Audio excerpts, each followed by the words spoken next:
Já, Matthías, hvernig svona fyrstu tilfinningarnar eftir tap á móti ÍR? Svekktur. Fannst við vera með þennan leik. En þeir eru bara hættulegir í svona close leikjum. Sérstaklega þetta svona lágskoran, lítið skorað og mikið vörn og harka og tapaði bolta ljótur leikur. Það eru bara ÍR rosalega góðir, sérstaklega heima. Þannig að þeir náðu einhvern veginn að þynga sig inn í sinn leik og enda á að vinna og þeir voru bara aðeins betur við í þetta í fjórleika. Hvað fannst þér fara svona úrskeiðis hjá þínu liði? Ræði sóknarlega, þeir vorum að tróða boltan rosa mikið inn í teig og þeir voru að tvíteka og þríteka Mike og þeim erfitt með að koma hann út og láta hann flæða fyrir þryggastælinu.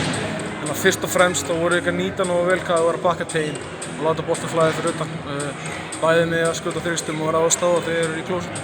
Þannig að overall þannig að vera þingurkur í óljótan leik sem við erum betri í svona free-flowing leik og háskori þannig